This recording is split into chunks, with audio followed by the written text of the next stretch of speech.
Ce soir-là, j'ai compris qu'une main levée sur une mère peut détruire bien plus qu'un visage. Elle peut briser une famille entière.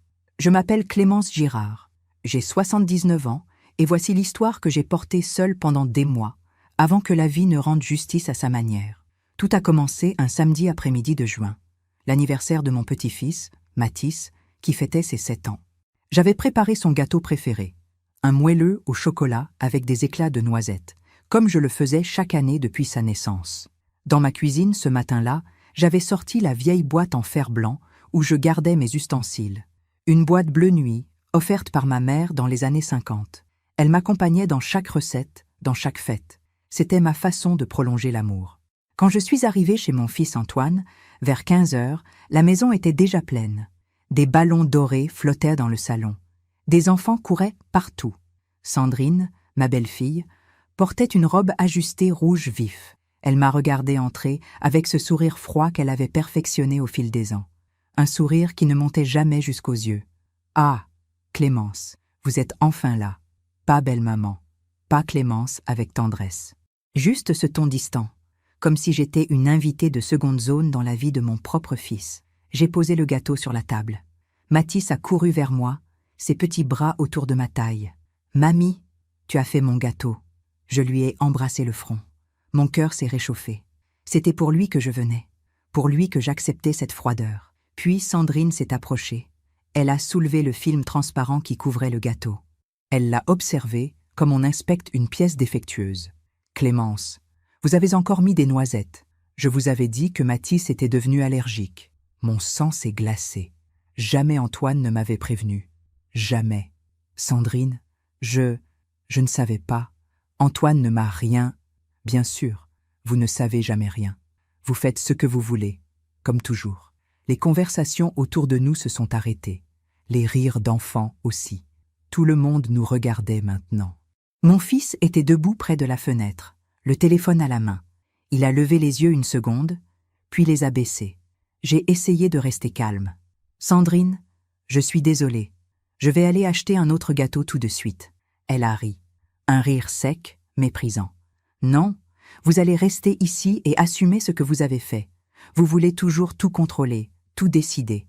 Mais cette maison, c'est la mienne. Cette famille, c'est la mienne. » J'ai senti mes mains trembler.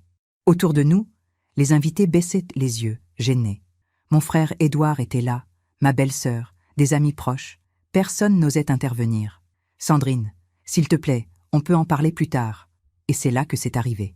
Elle a levé la main. La première gifle a claqué contre ma joue gauche. Un bruit sec, violent. Ma tête a basculé sur le côté. La deuxième a suivi immédiatement. Puis la troisième. Je n'ai pas crié. Je n'ai pas pleuré. Je suis restée debout, le visage en feu, les oreilles bourdonnantes. Le silence dans la pièce était assourdissant. J'ai cherché Antoine des yeux. Mon fils, mon unique enfant, celui que j'avais porté, élevé, protégé toute ma vie. Il était toujours près de la fenêtre. Il me regardait enfin. Mais il n'a rien dit. Pas un mot, pas un geste. Sandrine s'est redressée, le souffle court, les joues rouges. « Maintenant, vous allez partir. » J'ai ramassé mon sac. J'ai pris ma vieille boîte en fer blanc, posée près du gâteau. Mes mains tremblaient tellement que j'ai failli la laisser tomber. Mathis pleurait dans les bras de sa mère. Avant de franchir la porte, je me suis retournée une dernière fois. J'ai regardé mon fils. J'ai attendu. Juste un mot, juste un regard, rien. Je suis partie en silence, comme on quitte un lieu qu'on ne reconnaît plus. Dans ma voiture, j'ai posé les mains sur le volant. Mes joues brûlaient encore. Mais ce n'était rien comparé à la douleur dans ma poitrine. Ce soir-là, en rentrant chez moi, j'ai ouvert la boîte bleu nuit. À l'intérieur, sous les vieux fouets et les moules, il y avait une enveloppe jaunie, un document que j'avais rangé là des années plus tôt, en me disant que je n'en aurais jamais besoin. Je l'ai sorti, je l'ai relu, lentement, et j'ai compris que parfois, le silence n'est pas de la faiblesse. C'est une décision. Parfois, on fait confiance à ceux qui ne la méritent pas. Et vous, avez-vous déjà été déçu par quelqu'un que vous aimiez? Racontez-moi votre histoire dans les commentaires, j'aimerais vous lire. Il y a des souvenirs qui ne vieillissent jamais. Ils restent intacts, comme des photographies sous verre, protégées du temps. Quand j'ai rencontré mon mari, Philippe, j'avais 22 ans. Lui en avait 27. C'était l'été 1968. Une époque où l'on croyait encore que l'amour pouvait tout réparer, même un monde qui tremblait. Nous nous sommes mariés l'année suivante, dans la petite église de Montmartre, où ma grand-mère avait elle-même dit oui, 50 ans plus tôt. Philippe était architecte. Moi, j'enseignais le français dans un lycée de banlieue. Nous n'avions pas grand-chose, mais nous avions des projets. Et surtout, nous avions cette certitude tranquille que nous vieillirions ensemble. En 1973, Philippe a hérité d'un terrain de son oncle maternel. Un petit lopin perché sur une colline, à Saint-Cloud, avec vue sur la Seine. Il rêvait d'y construire notre maison. Pas une maison ordinaire, notre maison. Celle où nous élèverions nos enfants. Celle où nous recevrions nos amis. Celle où nous finirions nos jours, main dans la main. Il a dessiné les plans lui-même. Une bâtisse blanche, simple mais élégante, avec de grandes fenêtres qui laissaient entrer la lumière du matin. Un jardin à l'arrière, assez grand pour un potager et quelques rosiers. Une cuisine spacieuse où je pourrais cuisiner en regardant les arbres. La construction a duré 2 ans. Nous y avons mis toutes nos économies. Philippe travaillait sur les chantiers le jour, et le soir, il revenait dessiner, calculer, ajuster. Moi, je choisissais les couleurs, les rideaux, les petits détails qui transforment une maison en foyer. Quand nous avons emménagé, en 1975, j'étais enceinte de 4 mois. Antoine est né en janvier 1976, dans la chambre du premier étage, celle qui donnait sur le jardin. Je me souviens de la lumière ce matin-là, douce, dorée, comme si le ciel nous bénissait. Philippe a planté un cerisier le jour de la naissance d'Antoine, un arbre qui grandirait avec notre fils. Chaque printemps, nous le regardions fleurir, et c'était notre façon de mesurer le temps. Antoine a grandi dans cette maison. Il a fait ses premiers pas sur le parquet du salon. Il a appris à lire dans la bibliothèque que Philippe avait construite sous l'escalier. Il a passé des étés entiers à grimper dans le cerisier, les mains tachées de jus rouge. C'était une vie simple, mais c'était notre vie. En 1997, Philippe est tombé malade. Un cancer du poumon, foudroyant, impitoyable. En 6 mois, il n'était plus là. La maison est devenue trop grande, trop silencieuse. Mais je ne pouvais pas partir. Chaque mur, chaque pièce portait son empreinte. Le jardin, les fenêtres, la cuisine, tout était lui. Alors je suis restée. Antoine, lui, était déjà parti depuis longtemps. Ses études à Lyon, puis son travail à Paris, puis sa rencontre avec Sandrine. Il revenait de temps en temps, pour les fêtes, pour mon anniversaire. Mais ce n'était plus pareil. Quand il m'a présenté Sandrine, j'ai tout de suite senti quelque chose. Une froideur, une distance. Elle regardait la maison avec une expression étrange, comme si elle calculait déjà sa valeur. Après leur mariage, en 2003, ils se sont installés dans un appartement à Neuilly. Petit, moderne, impersonnel. Sandrine voulait tout contrôler. Les meubles, les couleurs, les invitations. Antoine ne disait rien. Il hochait la tête, souriant faiblement, comme s'il avait oublié comment dire non. Un jour, alors que Mathis avait 2 ans, Sandrine m'a demandé « Clémence, vous ne trouvez pas que cette maison est trop grande pour vous toute seule ?» Je lui ai répondu calmement « C'est ma maison, Sandrine. C'est ici que j'ai vécu avec Philippe. C'est ici qu'Antoine a grandi. » Elle a souri, ce sourire que je détestais déjà. « Bien sûr, je comprends. Mais vous savez, un jour, il faudra bien penser à l'avenir. » Je n'ai pas répondu, mais j'ai compris. Elle attendait, elle espérait. Elle avait déjà imaginé leur vie ici, dans ma maison. Ce qu'elle ne savait pas, c'est que Philippe et moi avions pris une décision, des années plus tôt. Une décision que nous avions scellée devant un notaire, en 1992. Cette maison m'appartenait, entièrement, à mon nom, et à mon nom seulement. Dans le document que j'avais rangé dans la boîte bleue nuit, il y avait une clause très simple. En cas de non-respect, de menace ou d'humiliation envers moi, je pouvais révoquer toute promesse de transmission future. Philippe m'avait dit, ce jour-là, en signant « Clémence, cette maison c'est toi, c'est nous. Personne ne pourra te l'enlever. Jamais. » Le soir des gifles, en relisant ce document, j'ai pensé à lui. J'ai pensé à ses mains, à sa voix, à sa façon de me protéger, même après sa mort. Et j'ai pris ma décision. Le lendemain matin, j'ai téléphoné à Maître Renaud Lemoine, notre notaire de famille, un homme de 65 ans, rigoureux, intègre. Il connaissait notre histoire. Il avait rédigé ce document avec Philippe. « Maître Lemoine, j'ai besoin de vous. » Il y a eu un silence au bout du fil. Puis il a dit, doucement, « Madame Girard, que s'est-il passé ?» Je lui ai tout raconté. Les gifles, le silence de mon fils, l'humiliation devant toute la famille. Quand j'ai terminé, il a soupiré longuement. « Madame Girard, vous savez ce que cela signifie ?»« Oui. »« Vous êtes certaine ?»« Oui. »« Très bien, je m'en occupe. » Pendant que je raconte tout cela, je me demande d'où vous m'écoutez. Écrivez le nom de votre ville en commentaire. Il y a des vérités qu'on refuse de voir, parce que les accepter reviendrait à admettre qu'on s'est trompé. Sur les gens, sur l'amour, sur sa propre famille. Pendant des années, j'ai voulu croire que Sandrine finirait par m'accepter, que le temps adoucirait son regard, que la naissance de Mathis nous rapprocherait. Je me trompais. Les signes étaient là, dès le début. Mais je les ai ignorés, un à un, comme on détourne les yeux d'une vérité trop douloureuse. Le premier signe est apparu le jour de leur mariage, en 2003. La cérémonie avait lieu dans un château en Normandie. Un endroit magnifique, coûteux, choisi entièrement par Sandrine. Elle avait organisé chaque détail avec une précision militaire. Les fleurs, les tables, le menu, la musique, tout devait être parfait. Moi, j'étais la mère du marié. On m'avait attribué une table au fond de la salle, près des cuisines, loin de la famille proche, loin d'Antoine. Quand je lui en ai parlé, le matin de la cérémonie, il a haussé les épaules. « Maman, c'est Sandrine qui a fait le plan de table. Tu sais comment elle est? Elle aime que tout soit organisé. »« Mais Antoine, je suis ta mère. »« Je sais, maman. Mais aujourd'hui, c'est son jour. Laisse-la être heureuse. » J'ai souri. J'ai dit que je comprenais. Mais dans ma poitrine, quelque chose s'est serré. Le deuxième signe est venu l'année suivante. Philippe était mort depuis 7 ans déjà, mais chaque année, le jour de son anniversaire, j'allais déposer des fleurs sur sa tombe. Antoine m'accompagnait toujours. C'était notre rituel, notre façon de le garder avec nous. Mais cette année-là, quand je l'ai appelé pour fixer l'heure, il a hésité. « Maman, Sandrine et moi, on a prévu un week-end en Bretagne. On part vendredi soir. Mais Antoine, c'est l'anniversaire de ton père.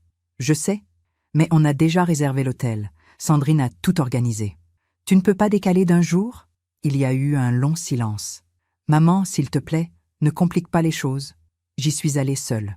Devant la tombe de Philippe, j'ai pleuré pour la première fois depuis des mois. Pas seulement parce qu'il me manquait, mais parce que j'avais l'impression de perdre Antoine aussi. Le troisième signe est arrivé avec la naissance de Mathis, en 2005. J'étais folle de joie. Mon premier petit-fils. J'avais tricoté des petits pulls, acheté des livres, préparé la chambre d'amis de ma maison pour leur visite. Mais Sandrine avait d'autres projets. « Clémence, je préfère que Mathis reste ici, dans son environnement. C'est important pour son développement. Mais je pensais qu'il pourrait venir passer quelques jours chez moi de temps en temps. Antoine adorait le jardin quand il était petit. Non, c'est trop loin. Et puis, il faut qu'il ait ses repères. Je voyais Mathis 1 fois par mois, parfois moins, toujours chez eux. Toujours sous le regard de Sandrine. Je n'avais pas le droit de le garder seul. Pas le droit de l'emmener au parc. Pas le droit de créer mes propres souvenirs avec lui. Antoine ne disait rien. Il se contentait de sourire, fatigué, résigné. Un jour, ma belle-sœur Marguerite m'a pris à part, après un déjeuner en famille. « Clémence, tu ne vois pas ce qu'elle est en train de faire? De quoi tu parles? Sandrine. Elle te pousse dehors. Petit à petit, elle veut qu'Antoine n'ait plus que elle dans sa vie. » Mais non, Marguerite, tu exagères. Regarde-la. Regarde comment elle lui parle. Regarde comment il baisse les yeux. J'ai regardé. Et j'ai vu. Mais je ne voulais pas y croire. Le 4e signe, le plus douloureux, est venu 3 ans plus tard. Ma sœur Hélène est décédée brutalement d'une crise cardiaque. Nous étions très proches. Sa mort m'a dévastée. Le jour de l'enterrement, Antoine est arrivé seul. Où est Sandrine? Elle ne se sentait pas bien. Elle préfère rester avec Mathis. Mais Antoine, c'était ma sœur, ta tante. Je sais, maman, mais elle ne se sentait vraiment pas bien. Après la cérémonie, alors que je pleurais dans les bras de mon frère Édouard, j'ai reçu un message de Sandrine. « Désolée pour ton deuil, Clémence. Bon courage. » 15 mots. Froid, impersonnel, comme un message automatique. Ce soir-là, en rentrant chez moi, je me suis assise dans la cuisine. J'ai ouvert la boîte bleu nuit. J'ai regardé le document, encore une fois. Et je me suis demandé combien de temps je pourrais encore accepter tout cela. Combien de temps avant de perdre complètement mon fils? Combien de temps avant de disparaître de sa vie, comme une ombre qu'on efface? Mais je ne faisais rien, parce que j'avais peur. Peur de créer un conflit, peur de perdre Antoine, peur de ne plus voir Mathis grandir. Alors je me taisais, je souriais, j'acceptais, jusqu'à ce samedi de juin, jusqu'aux 3 gifles, jusqu'au silence de mon fils. Ce jour-là, j'ai compris que le silence n'était plus de la patience, c'était de la lâcheté. Et j'ai décidé d'agir. Il y a un prix à payer pour chaque silence. Et moi, je l'ai payé pendant des années, en petites pièces d'humiliation et de solitude. Après l'enterrement de ma sœur Hélène, quelque chose s'est cassé en moi. Pas brutalement, mais comme une fissure qui s'agrandit, jour après jour, jusqu'à ce que tout s'effondre. Je voyais Mathis de moins en moins. Les fêtes de famille se réduisaient à des repas rapides, tendus, où Sandrine contrôlait chaque conversation. Antoine parlait peu. Il avait pris du poids. Ses épaules tombaient, ses yeux évitaient les miens. Un soir de novembre 2014, je l'ai appelé. J'avais besoin d'entendre sa voix, de savoir qu'il allait bien. « Maman, je ne peux pas parler longtemps. Sandrine m'attend. Antoine, tu ne viens plus me voir. Cela fait 2 mois. Je sais, maman. Mais le travail, et Mathis a beaucoup d'activités. Et moi, il y a eu un silence. Toi, quoi? Je suis seule, Antoine. Depuis que ton père est parti, je suis seule. Et toi, tu es tout ce qu'il me reste. » J'ai entendu un bruit en arrière-plan, une porte qui claque, puis la voix de Sandrine, lointaine mais claire. « Antoine, tu viens? On doit partir. Maman, je dois y aller. Je t'appelle bientôt. » Il a raccroché. Je suis restée assise dans le salon, le téléphone dans la main, les larmes coulant sur mes joues. Pour la première fois, j'ai eu l'impression d'être devenue invisible, comme si ma propre vie ne comptait plus. Les mois ont passé. Noël 2014. Le repas chez Antoine et Sandrine. J'avais apporté des cadeaux pour Mathis. Des livres, un puzzle, un petit pull que j'avais tricoté moi-même. Sandrine a ouvert les paquets avec lui. Elle a regardé le pull, l'a retourné entre ses mains, puis a dit, avec ce sourire pincé, « C'est original. Mais tu sais, Clémence, Mathis ne porte que du coton bio maintenant. Pour sa peau. C'est important. » Elle a reposé le pull sur la table, comme un objet inutile. Mathis, lui, regardait ailleurs. Il n'a même pas dit merci. Antoine mangeait en silence. Ce soir-là, en rentrant chez moi, j'ai jeté le pull dans un carton, avec tous les autres tricots que j'avais faits au fil des ans. Tous refusés, tous jugés insuffisants. En 2016, j'ai eu une alerte cardiaque. Rien de grave, mais assez pour me faire passer une nuit à l'hôpital. J'ai appelé Antoine depuis la chambre. « Antoine, je suis à l'hôpital Saint-Joseph. »« Quoi? Qu'est-ce qui s'est passé? »« Mon cœur. Mais les médecins disent que ça va. Je rentre demain. Tu veux que je vienne? Si tu peux. »« Oui. » Il est venu. Seul. 1 heure plus tard. Il est resté 20 minutes. Il a regardé son téléphone 3 fois. Puis il a dit « Maman, je dois rentrer. Sandrine a besoin de la voiture. »« Bien sûr. Vas-y. » Il m'a embrassé sur le front, rapidement. Puis il est parti. Cette nuit-là, dans cette chambre d'hôpital, j'ai compris quelque chose de terrible. Mon fils ne m'avait pas abandonné par méchanceté. Il m'avait abandonné par faiblesse, par lâcheté, par peur de déplaire à Sandrine. Et c'était pire, parce que cela signifiait qu'il avait choisi, entre elle et moi, entre sa femme et sa mère. Et il ne m'avait pas choisi. Les années suivantes, j'ai essayé de garder mes distances, de ne plus attendre, de ne plus espérer. Je m'occupais de mon jardin, je lisais, je voyais mes amis, je faisais du bénévolat à la paroisse. Mais chaque fois que le téléphone sonnait, mon cœur s'emballait. Chaque fois que je voyais une voiture ralentir devant chez moi, je me levais, pleine d'espoir. C'était rarement lui. En 2019, Sandrine a commencé à parler de la maison. De plus en plus souvent, de plus en plus clairement. Vous savez, Clémence, cette maison vaut une fortune maintenant. Avec le marché immobilier à Saint-Cloud, vous pourriez vendre et vous installer dans un petit appartement. Ce serait plus pratique pour vous. Je ne veux pas vendre, Sandrine. Mais vous ne pouvez pas rester seule ici indéfiniment. Un jour, il faudra bien... Un jour, oui, mais pas aujourd'hui. Elle a souri. Ce sourire froid, calculateur. Bien sûr, on verra. Mais je savais. Elle attendait. Elle espérait. Elle imaginait déjà leur vie ici, dans ma maison, dans notre maison. Ce qu'elle ne savait pas, c'est que Philippe m'avait protégée, même après sa mort, même après toutes ces années. Le document dans la boîte bleue nuit était clair. La maison m'appartenait, et je pouvais en faire ce que je voulais. Mais je ne disais rien, parce que je croyais encore que les choses pourraient s'arranger, que Sandrine finirait par comprendre, que mon fils se réveillerait un jour. Je me trompais. Le jour des 3 gifles, j'ai compris que je m'étais trompée sur tout. Sur Sandrine, sur Antoine, sur moi-même. Et j'ai décidé que le silence avait assez duré. Je me demande encore si j'ai fait le bon choix. Et vous? Qu'auriez-vous fait à ma place? Il y a des découvertes qui vous changent pour toujours. Qui vous obligent à voir les gens tels qu'ils sont vraiment, et non tels que vous vouliez qu'ils soient? Ma découverte à moi est arrivée 3 mois avant l'anniversaire de Mathis. Un après-midi de mars 2024. Antoine était passé me voir, seul, pour une fois. Il semblait fatigué, nerveux. Il buvait son café trop vite, regardait son téléphone sans arrêt. « Tu attends un appel important ?»« Non, non, c'est juste le travail. » Il est resté 1 heure. Nous avons parlé de tout et de rien. De Mathis, du jardin, de la pluie qui ne s'arrêtait pas. Puis il a dû partir. Il a attrapé sa veste, embrassé ma joue et il est sorti. 10 minutes plus tard, j'ai entendu la sonnette. J'ai ouvert. Antoine était sur le perron, l'air gêné. « Maman, j'ai oublié mon téléphone. »« Entre. Il doit être sur la table du salon. » Il est entré rapidement.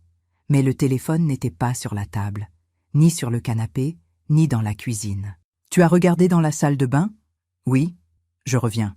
Je l'ai entendu monter l'escalier, fouiller, redescendre. Et c'est là que je l'ai vu. Son téléphone, posé sur le rebord de la fenêtre, derrière le rideau. L'écran allumé. Je l'ai pris. J'allais l'appeler. Mais à ce moment précis, un message est apparu. Sandrine. Elle est partie? Mon cœur s'est arrêté. J'ai regardé vers l'escalier. Antoine était encore en haut. Je n'aurais pas dû. Je le savais. Mais mes doigts ont glissé sur l'écran. La conversation s'est ouverte. Et j'ai lu. Sandrine, 17 mars, 14h12. Tu es chez ta mère? Antoine, 17 mars, 14h14. Oui, mais pas longtemps. Sandrine, 17 mars, 14h15. Elle a encore parlé de la maison? Antoine, 17 mars, 14h16. Non, pas aujourd'hui. Sandrine, 17 mars, 14h18. Il faut qu'elle vende, Antoine. On en a besoin. Mathis grandit. On étouffe dans cet appartement. Antoine, 17 mars, 14h20. Je sais, mais elle ne veut pas en entendre parler. Sandrine, 17 mars, 14h22. Alors, force-la. C'est ta mère. Elle t'écoutera. Antoine, 17 mars, 14h24. Ce n'est pas si simple. Sandrine, 17 mars, 14h26. Si, c'est simple. Tu lui dis qu'elle est trop vieille pour vivre seule. Tu lui dis que c'est dangereux. Tu lui fais peur. Et elle vendra. J'ai senti mes mains trembler. Mon souffle s'est coupé. J'ai continué à descendre dans la conversation. Des jours plus tôt. Des semaines.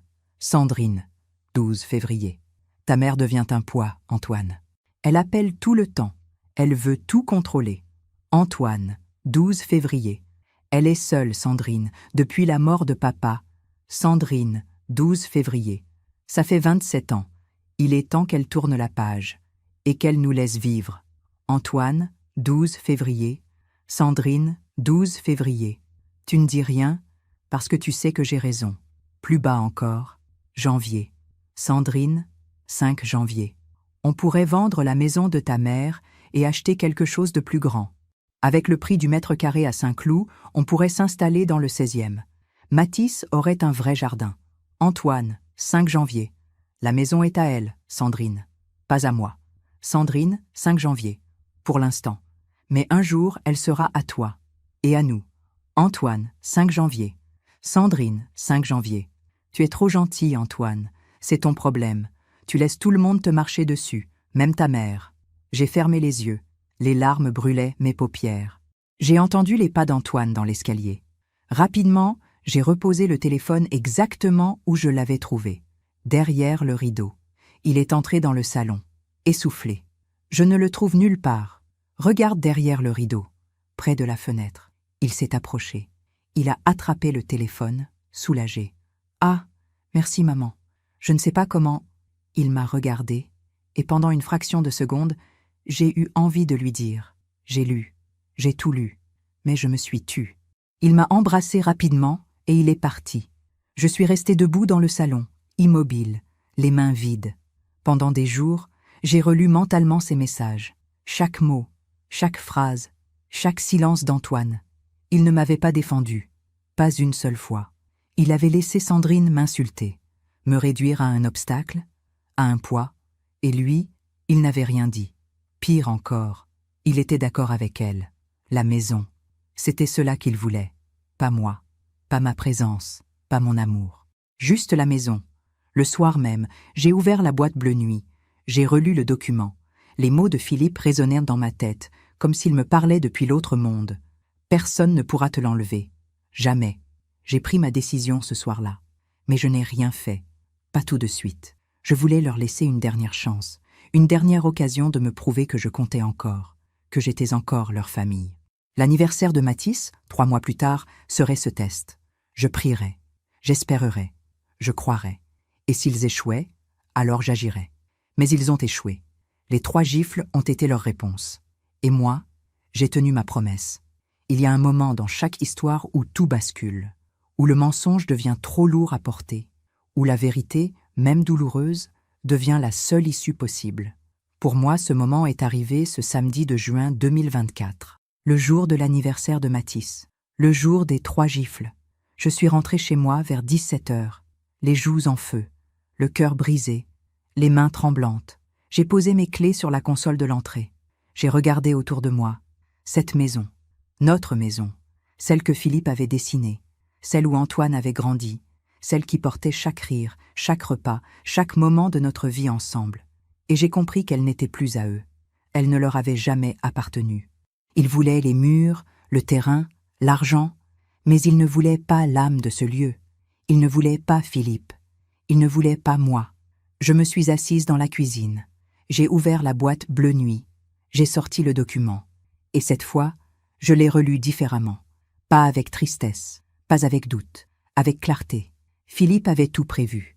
Il savait que la vie pouvait devenir cruelle, que les gens pouvaient changer, que même l'amour d'un fils pouvait s'effacer sous l'influence d'une autre personne. Il m'avait protégée. Et maintenant, c'était à moi de me protéger. J'ai décroché le téléphone. J'ai composé le numéro de maître Renaud Lemoine. Il a répondu à la 3e sonnerie. Madame Girard. Sa voix était calme, posée, rassurante. Maître Lemoine, j'ai besoin de vous. Je vous écoute. Je lui ai raconté tout. Les messages que j'avais lus sur le téléphone d'Antoine, les années d'humiliation, les absences, le silence, et enfin, les 3 gifles, devant toute la famille, le silence de mon fils. Quand j'ai terminé, Maître Lemoine a poussé un long soupir. Madame Girard, je suis profondément désolé.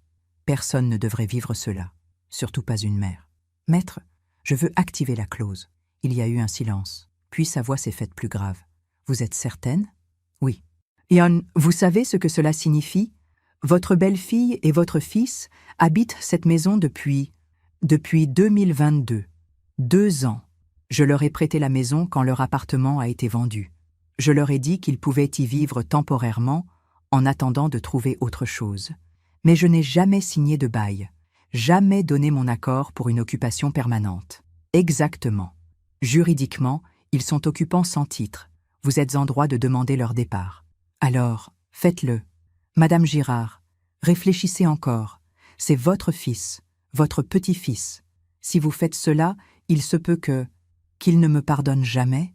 Oui, j'ai regardé par la fenêtre. Le cerisier que Philippe avait planté le jour de la naissance d'Antoine. Ses branches lourdes de fruits rouges.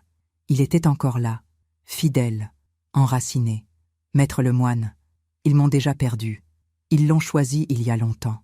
Très bien, je m'en occupe. Combien de temps? Je prépare la demande lundi. L'huissier peut intervenir mardi ou mercredi. Faites vite, s'il vous plaît. Comptez sur moi. J'ai raccroché. Ce soir-là, je n'ai pas dormi. J'ai pensé à Antoine, à ce petit garçon qui riait dans le jardin, qui grimpait dans le cerisier, qui se blottissait contre moi quand il avait peur de l'orage. Où était-il maintenant? Cet enfant que j'avais aimé plus que tout, avait-il disparu sous l'emprise de Sandrine? Ou avait-il simplement révélé ce qu'il était vraiment? Un homme faible, incapable de choisir, incapable d'aimer? Je ne savais plus. Le dimanche est passé lentement. Je n'ai pas quitté la maison. Je n'ai répondu à aucun appel. Mon frère Édouard m'a laissé 3 messages. Je les ai écoutés, mais je n'ai pas rappelé. Je voulais être seule, avec Philippe, avec cette maison, avec ma décision. Le lundi matin, Maître Lemoine m'a envoyé un message. Demande déposée. Huissier prévu mercredi matin. Tenez bon. J'ai relu ce message plusieurs fois. Tenez bon. Oui, je tiendrai bon. Pour Philippe, pour moi, pour toutes ces années où j'avais courbé l'échine, avalé les humiliations, accepté l'inacceptable. Le mardi soir, j'ai reçu un appel. Antoine. Mon cœur a bondi. J'ai hésité. Puis j'ai décroché. Maman. Sa voix était tremblante, presque enfantine. Oui, Antoine. Maman, je voulais te dire, pour samedi, Sandrine était très stressée. L'anniversaire de Mathis, il y avait beaucoup de monde. Elle a eu un moment de... De quoi, Antoine? De panique. Elle ne voulait pas, elle ne pensait pas. Elle m'a giflé 3 fois, devant tout le monde. Et toi, tu n'as rien dit. Il y a eu un long silence. Maman, je ne savais pas quoi faire. Tu ne savais pas quoi faire? Je suis ta mère, Antoine. Je sais. Mais Sandrine, elle est comme ça. Quand elle est en colère, elle me frappe, et c'est normal pour toi? Non, non, ce n'est pas normal. Je lui ai parlé. Elle regrette. Oui, elle voulait t'appeler, mais elle avait peur que tu sois encore fâché. J'ai fermé les yeux. Les larmes coulaient silencieusement. Antoine, tu as choisi. Quoi? Tu as choisi. Entre elle et moi. Et tu ne m'as pas choisi. Maman, ce n'est pas si simple. Si, c'est exactement aussi simple que cela. J'ai raccroché. Je me suis assise dans le salon. J'ai attendu. Le lendemain matin, mercredi, un huissier allait frapper à leur porte, et leur monde allait s'effondrer. Comme le mien s'était effondré ce samedi de juin. La justice n'est pas toujours rapide, mais elle finit toujours par arriver. Il y a des moments qui changent le cours d'une vie, qui redistribuent les cartes, qui remettent chacun à sa place. Le mercredi matin, je me suis réveillée à 6 heures. Je n'avais presque pas dormi. Mon cœur battait vite, mes mains tremblaient légèrement. J'ai préparé du café. Je me suis assise près de la fenêtre de la cuisine. Le cerisier brillait sous la lumière du matin. Les oiseaux chantaient. Tout semblait paisible. Mais dans ma poitrine, c'était la tempête. Maître Lemoine m'avait prévenu. L'huissier passerait entre 9 heures et 10 heures. Il remettrait l'assignation en main propre.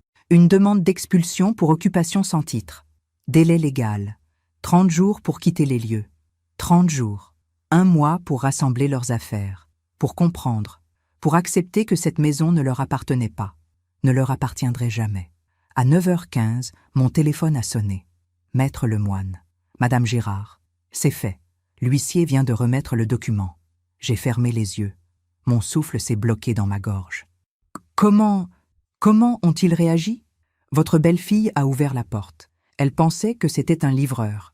Quand l'huissier s'est présenté et lui a tendu l'enveloppe, elle a pâli. Elle a lu les premières lignes. Puis, elle a essayé de refermer la porte. Mais l'huissier a insisté. Il a tout expliqué. La procédure, le délai, vos droits. Et Antoine? Il était derrière elle. Il a pris l'enveloppe. Il a lu, il est devenu blanc. Il a demandé « C'est ma mère qui fait ça ?» L'huissier a confirmé. Et ensuite, votre belle-fille, elle a crié. Elle a dit que c'était impossible, que vous n'aviez pas le droit, que cette maison était à eux. Elle a dit ça. Oui, l'huissier a répondu calmement que la maison était à votre nom, que vous n'aviez jamais signé de bail, que juridiquement, il n'avait aucun droit. J'ai senti quelque chose se briser en moi, mais ce n'était pas de la tristesse, c'était du soulagement. Merci, Maître Lemoine. Madame Girard, préparez-vous. Ils vont certainement essayer de vous contacter, peut-être même venir vous voir. Je sais, si vous avez besoin de quoi que ce soit, je vous appellerai. J'ai raccroché. Pendant 1 heure, je suis restée assise, immobile, silencieuse, en paix. Puis, à 10h30, la sonnette a retenti. Mon cœur a bondi. J'ai regardé par la fenêtre, la voiture d'Antoine, garée en travers de l'allée. J'ai respiré profondément. J'ai ouvert la porte. Antoine était là, seul, le visage défait, les yeux rouges. Il tenait l'enveloppe dans ses mains. « Maman !» Sa voix tremblait. « Bonjour, Antoine. »« Maman, qu'est-ce que c'est que ça ?» Il a levé l'enveloppe comme une accusation. « Tu sais très bien ce que c'est. Une demande d'expulsion ? Sérieusement ? Oui, Mais, maman, on vit dans cette maison. Mathis grandit ici. C'est notre maison. Non, Antoine, c'est ma maison. Il a reculé d'un pas, comme si je l'avais giflé. Mais, tu nous l'avais prêté? Tu avais dit... J'avais dit temporairement, en attendant que vous trouviez autre chose. Cela fait 2 ans, vous n'avez rien cherché. Parce qu'on pensait que je mourrais bientôt, que vous hériteriez? Il a ouvert la bouche. Aucun son n'est sorti. J'ai lu les messages, Antoine. Son visage est devenu livide. Quels messages? Ceux entre toi et Sandrine, sur ton téléphone, en mars. Tu te souviens? Tu l'avais oublié chez moi. Il a fermé les yeux. Ses épaules se sont affaissées. Maman, tu l'as laissé m'insulter. Tu l'as laissé dire que j'étais un poids, que j'étais trop vieille, que tu devais me forcer à vendre. Maman, ce n'était pas... Et samedi, elle m'a giflé. 3 fois, devant tout le monde. Et toi, tu n'as rien dit, rien fait. Les larmes coulaient maintenant sur ses joues. Je ne savais pas quoi faire. Tu ne savais pas quoi faire? Je t'ai élevé seule après la mort de ton père. J'ai sacrifié ma vie pour que tu aies tout ce dont tu avais besoin. Et toi, tu ne savais pas quoi faire. Maman, s'il te plaît, on n'a nulle part où aller. Vous avez 30 jours, c'est plus que ce que vous m'avez donné. Quoi? Vous m'avez giflé. Vous m'avez chassé de la fête de mon propre petit-fils. Sans préavis, sans dignité, sans respect. Il est tombé à genoux, devant moi, sur le perron de cette maison que Philippe avait construite, que j'avais entretenue, que j'avais aimée. Maman, je t'en supplie, retire cette demande. On va changer. Sandrine va changer. Je te le promets. Je l'ai regardé, cet homme à genoux, mon fils, mon enfant, mais je ne reconnaissais plus rien de lui. Antoine, relève-toi. Pas avant que tu me promettes. Relève-toi. Il s'est relevé lentement, les joues mouillées, les mains tremblantes. Tu as 30 jours. Après cela, si vous êtes encore là, les forces de l'ordre interviendront. Maman, ne m'appelle plus comme ça. Tu as perdu ce droit samedi dernier. J'ai refermé la porte. Je l'ai entendu crier derrière, supplier, frapper contre le bois, puis, finalement, partir. Je me suis assise dans l'entrée, le dos contre la porte. Les larmes coulaient, mais ce n'était pas de la tristesse, c'était de la libération. Pour la première fois depuis des années, j'avais dit non. J'avais défendu ma dignité. J'avais refusé d'être une victime. Philippe aurait été fier. Il y a une force qu'on découvre quand on a tout perdu, quand on n'a plus rien à perdre, quand la seule chose qui reste, c'est soi-même. Les jours qui ont suivi la visite d'Antoine ont été étrangement paisibles. Je m'attendais à des appels, à des messages, à des supplications, mais rien n'est venu. Le silence, un silence différent de celui d'avant. Pas un silence de soumission, un silence de clarté. Le vendredi, mon frère Édouard est passé me voir. Il avait entendu parler de ce qui s'était passé. Ma belle-sœur Marguerite lui avait raconté. Les gifles, mon départ, et maintenant, la demande d'expulsion. Il s'est assis dans le salon. Il m'a regardé longuement. « Clémence, je suis fière de toi. » Ces mots m'ont surprise. Fière? Oui, tu as fait ce que tu devais faire, ce que beaucoup de gens n'ont pas le courage de faire. Édouard, c'est mon fils. Non, c'était ton fils. Maintenant, c'est un homme qui a choisi quelqu'un d'autre, et tu as le droit de te protéger. J'ai baissé les yeux. J'ai l'impression d'avoir échoué, comme mère. Clémence, écoute-moi. Tu n'as pas échoué. Tu as donné tout ce qu'une mère peut donner.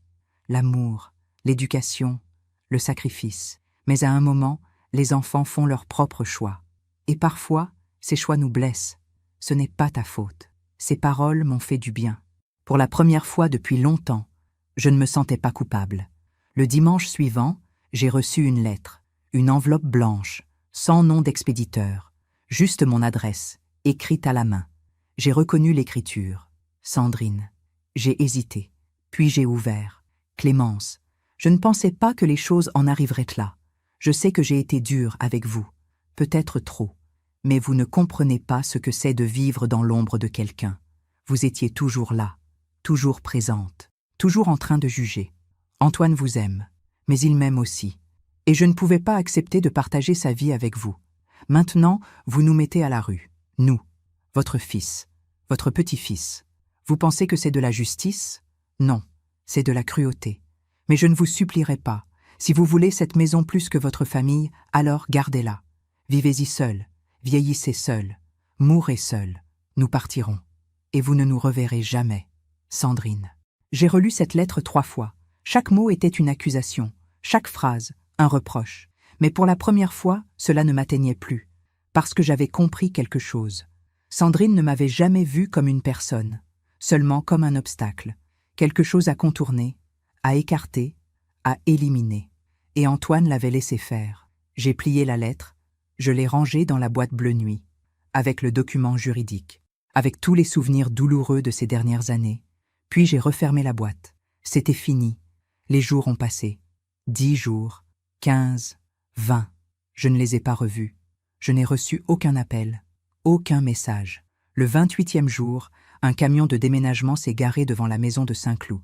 J'ai appris par Maître Lemoine qu'ils avaient trouvé un appartement à Boulogne-Billancourt.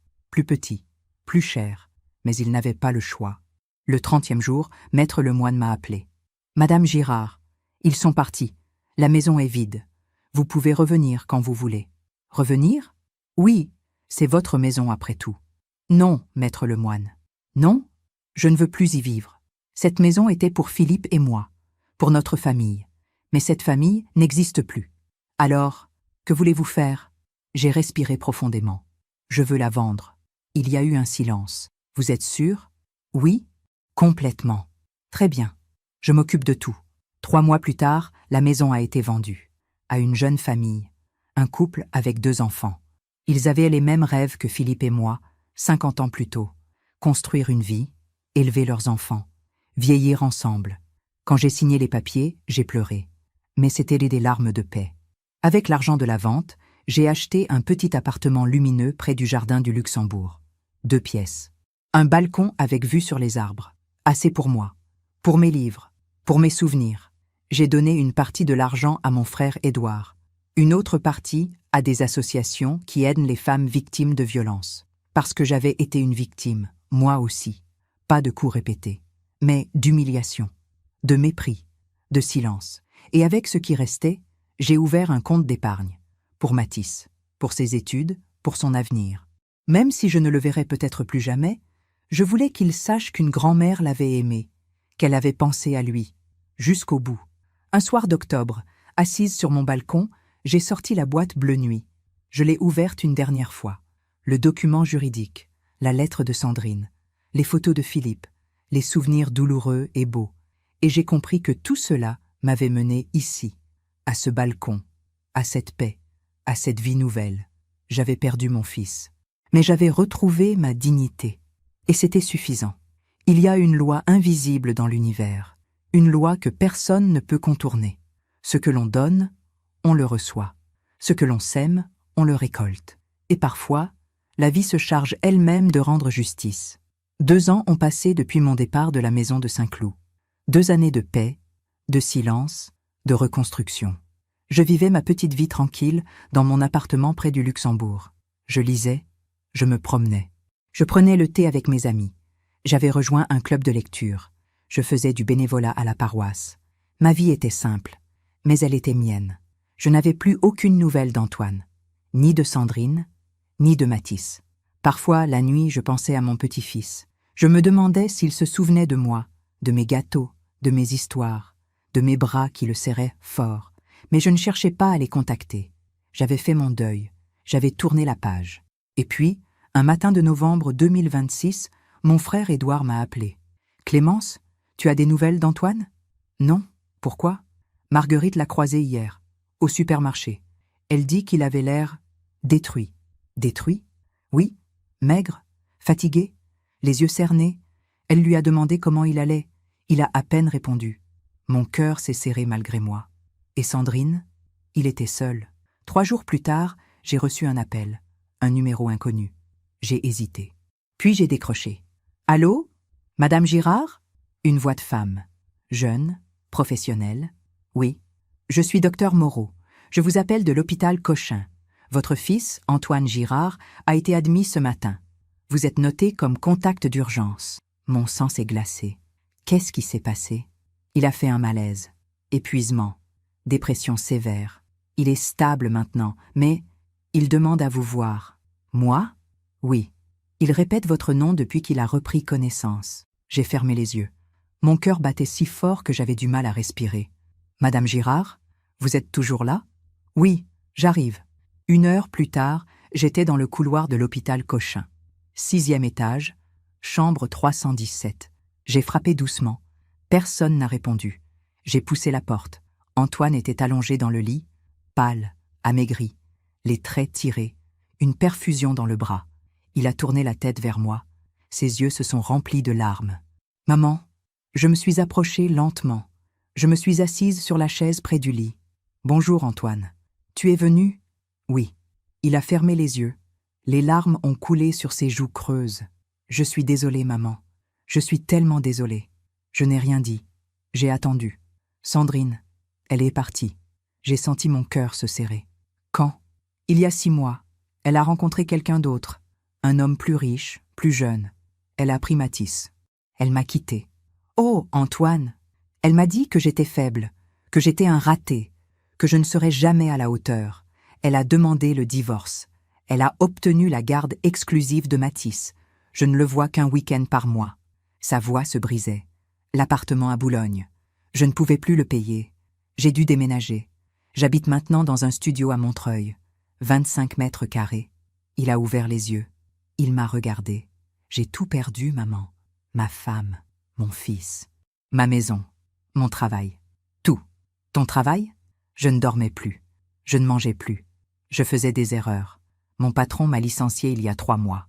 Il s'est mis à pleurer. Comme un enfant. Comme le petit garçon qu'il avait été. J'ai pensé à toi tous les jours, à ce que je t'avais fait, à comment je t'avais abandonné. Et maintenant, je suis seule, comme tu l'étais.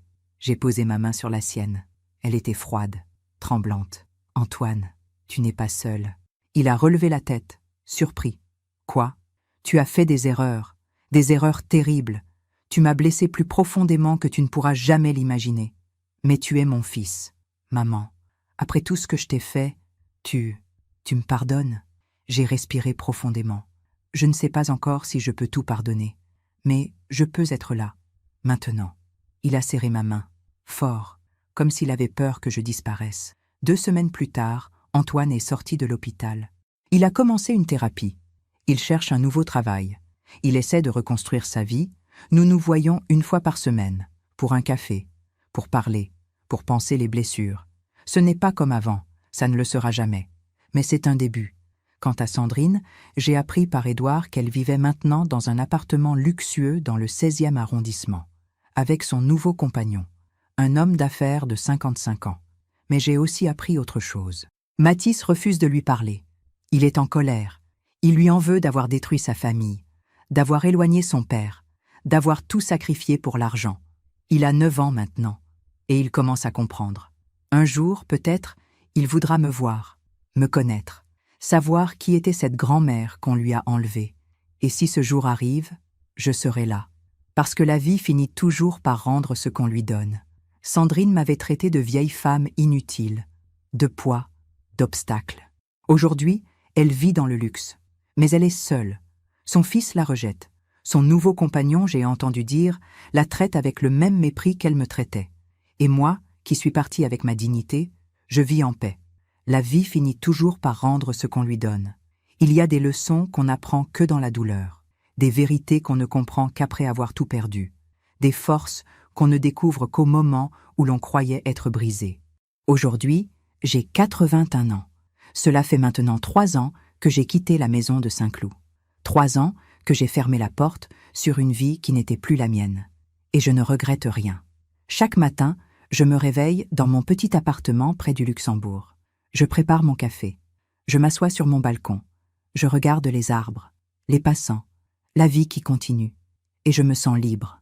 Libre de l'humiliation, libre du silence, libre de la peur de déplaire.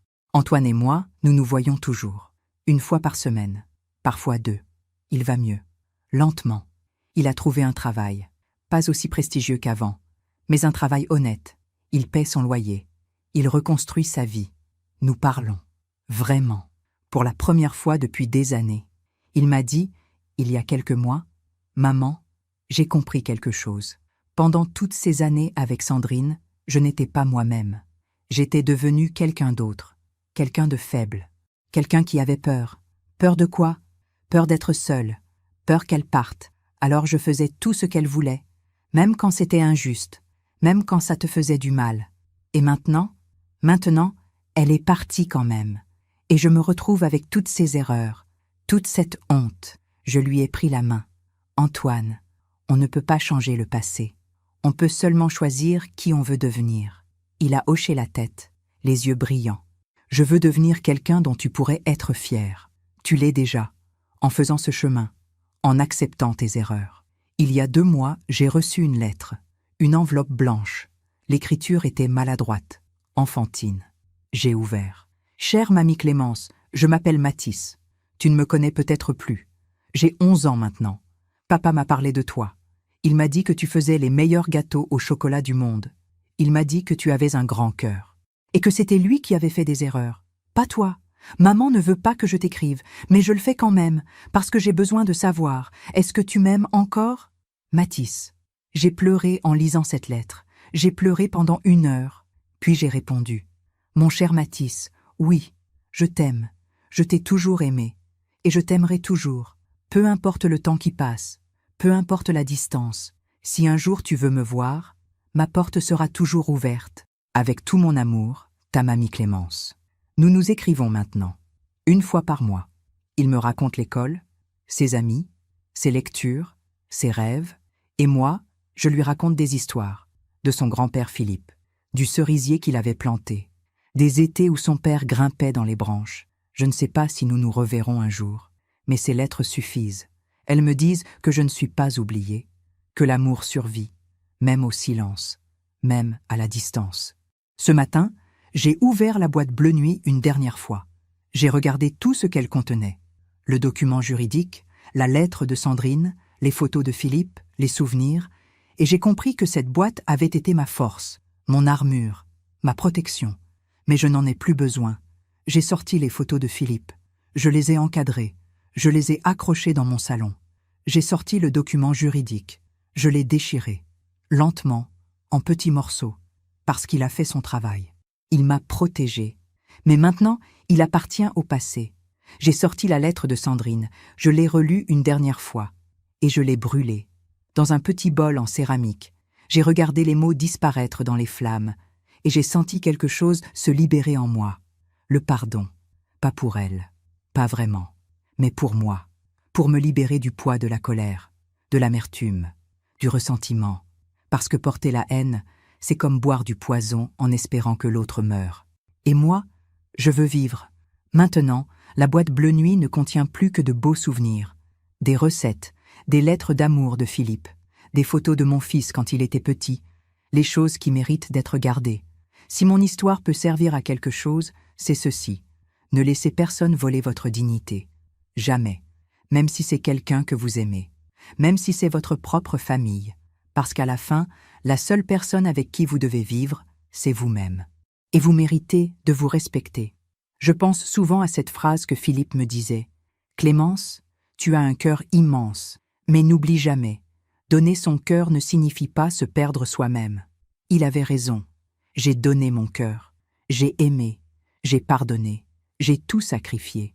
Mais quand il a fallu choisir entre eux et moi, j'ai choisi ma dignité.